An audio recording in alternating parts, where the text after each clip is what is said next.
我有啲朋友啊，都係又要貪靚啦，咁又要貪平喎。咁你知啦，即係嗰啲價錢咧，個參差性，即係你知都依家其實都好多地方都有得做，嗰個參差性好高。即係如果你特別見到一啲好平嘅咧，我諗你都真係要審慎啲去睇一睇，究竟佢係用一啲咩果酸去做啦咁樣。4199話果酸係唔係天然㗎？會唔會敏感㗎喎？其實咧，果酸其實都係喺天然嘅生果入邊抽取出嚟嘅成分嚟嘅啫，其實都係天然嘅。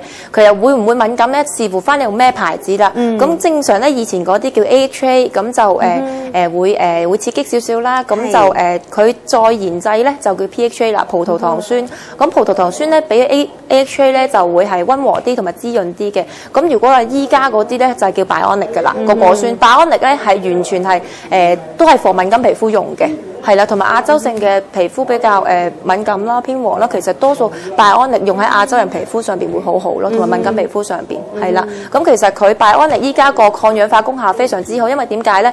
就算醫生做好多醫生做嗰個器官移植嗰個手術咧，其實都係用拜安力呢個抗氧化去保存翻個器官嗰個細胞個最好嘅質素嘅，係啦。原來係咁嘅，即係都要即係睇清楚。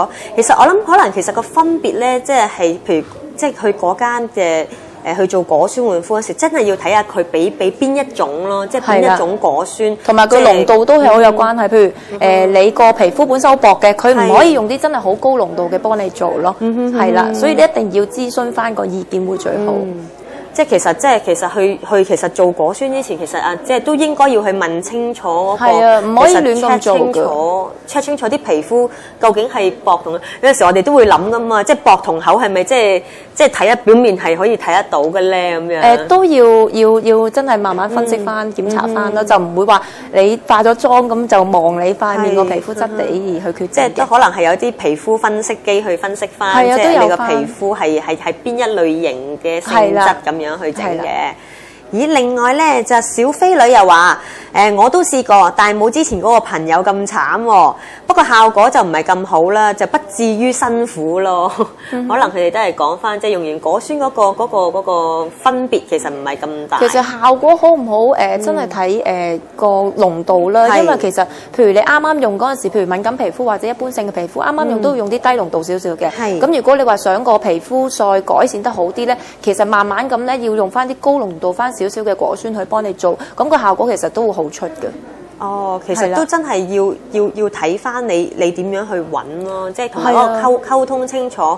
你想照做個效果啊，同埋你自己本身嘅皮膚可以即係咪可以承受到？即係嗰個果酸嗰個程度啊，係幾多啊？即係先至去選擇。所以即係其實都講咗好多次㗎啦，真係溝通咧就係好緊要㗎，即係要問多啲，你就係醒啲啊！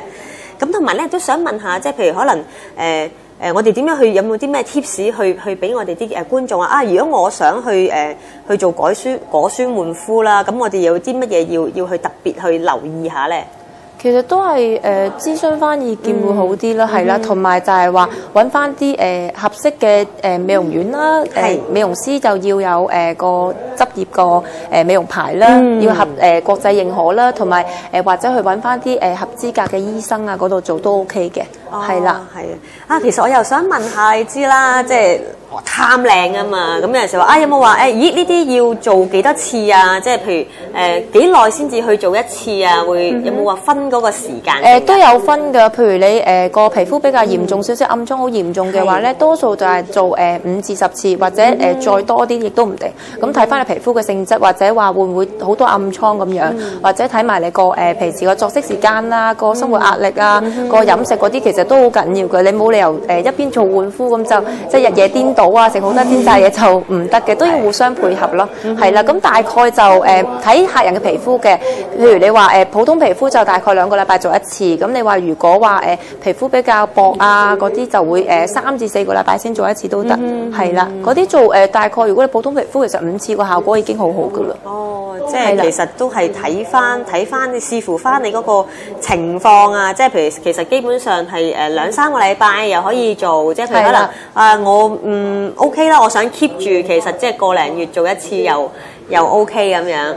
啊，同埋我想問下，即係其實有冇話做完果酸換膚之後咧，即係有冇話啲咩特別要去即係護理佢啊，或者係要去注意下嘅咧？其實做完換膚都好多嘢要注意，一嚟啦，一定要搽防曬啦，15度嘅防曬要搽啦，咁就唔好暴曬啦，就唔好話即時去刮面啊，用刀片又脫毛嗰啲，因為你會令到啲皮膚更加創傷嘅。咁就同埋唔好焗桑拿嗰啲啦，係啦，嗰啲其實好多都唔做得嘅，同埋你話太過刺激嘅儀器都唔適合做住嘅，係啦。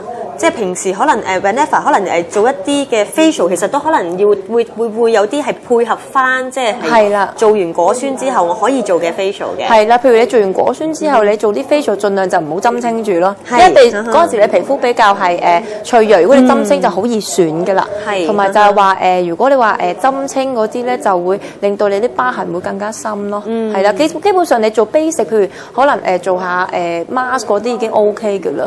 係啦。即係我又想問下，即係其實譬如可能果酸咧，即係譬如話換膚啦，即係會唔會之前咧譬如可能我有啲暗瘡印啊嗰啲都可以退咗個係咪啊？都退到暗瘡印，都退到印嘅嗰啲。係啦，因為佢將你表皮個細胞咧嗰個老化咗嘅細胞剝落嘅，所以連帶你個暗瘡印啊、色素啊、色斑嗰啲都會幫你退一退嘅。係啦。其實有時候感覺會唔會係哇做完之後換膚之後會唔會啲皮膚即係你知咧薄咗又幼嫩咗啊嘛？即係有冇話之後其實我要配合啲咩療程一齊做就會再好啲咧嚇？其實你做完換膚咧，啲皮膚唔係薄咗嘅，而係因為你個死皮冇咗。咁你感覺上咧摸落好似薄咗，其實你係冇咗啲死皮嘅啫。咁就其實療程方面，其實你注意翻保濕嗰方面就最好，因為做完換膚有少少乾嘅有可能。係啦，咁就因為因應翻皮膚啦，有啲皮膚做完之後就唔乾嘅，有啲做完之後會比較乾少少，就唔會好乾，咁就做翻多啲保濕就 OK 嘅啦。咁我想問下啦，個保濕究竟譬如我去美容院做啊，定話即係自己去買啲 mask 去敷下就 OK 嘅咧？其實建議翻就去翻美容院或者醫生嗰度做好啲，因為點解咧？咁就因為你唔知你買翻嚟個 mask 咧有冇啲果酸成分，而佢果酸成分同你做緊換膚嘅果酸成分咧，大家有相衝啊。係啦，所以就真係都係唔可以亂咁用咯。係啦，即係其實都係要揾翻去嗰間幫你做嗰間即係美容院做就會好啲，即係唔會話即係即係出邊有好多時你知啦，我哋買嘢有陣時就烏啄啄噶嘛，個 sales 話哎呀好靚㗎，呢個 product 好好㗎，即係可能佢講完之後轉個頭就俾翻晒佢啦，咁查原來可能佢入邊真係有果酸成分都唔知，可能真係有嗰個相衝都唔出奇。係啦，咦，另外咧就8519話。係咪普通美容院咧都有得做㗎啦？其實一般性美容院都有得做嘅，但係你要視乎翻佢係喺咩途徑攞嘅貨翻嚟咯。因為譬如醫生同美容院咧，其實都喺供應商嗰度攞翻嚟嘅。咁某啲美容院咧，可能會喺網上邊買啊，或者外國自己攞翻嚟啊，咁樣就會危險少少，因為佢始終唔係話正貨，你唔知佢個品質控制方面有冇問題咯。係啦，揀翻適啱嘅美容院其實都 OK 嘅啦。其實真係我諗揀翻啲有口碑嘅啦，即係專業啲啊，有口碑嘅，即係個信心會大啲嘅。你知即係通常做呢啲我哋要靚嘅嘢，咁就即係都要做下 research 啊，問下有冇啲朋友做過啊，咁樣邊間做得好啊，咁樣。即係其實都要睇翻真係有冇一啲國際，即係佢有冇即係考一啲國際認可嘅試，其實真係都好重要嘅。即係唔好立亂去，因為美容師識唔識做都好緊要。如果佢話搽佢一定揀個度數唔啱，同埋佢搽個時間咧唔啱嘅話都唔得㗎。因為佢果酸正常係唔可以 over 5分鐘。如果 over 咗5分鐘，其實塊面都好易損，因為佢個果酸係入到好深啦已經。即係其實可能同一樣嘅嘢啊，就算係同一個 product 啊，即係。就視乎翻真係嗰個美容師咧，嗰個專業嗰個技巧去到有幾高，即係嗰個時間，即係你講得好好，控制得好，時間嗰個控制其實原來都會影響好大嘅喎。係啊。咦，另外阿心情很好又話係唔係濃咗啲做少？係咪濃啲咧？做個次數可以做少啲喎？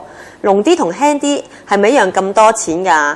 咁點解要做濃啲咧？咁樣咁就譬如第一條問題，咁係咪濃啲就做少啲咧？就某啲客人係會有咁樣嘅，譬如佢可能做個度數高啲，可能佢隔個時間可能3至4個禮拜先可以做一次。咁就你話係咪輕啲？係啦，佢話濃，即係佢話咪咁啊，個個都揀濃啲啦，做濃啲都唔係嘅，因為你話你啲皮膚好敏感嘅話，唔可以幫你做太濃，因為都會因應翻你皮膚個情況啦。如果你話做得太濃，其實都會有少少刺激㗎，唔可以亂咁揀嘅都係。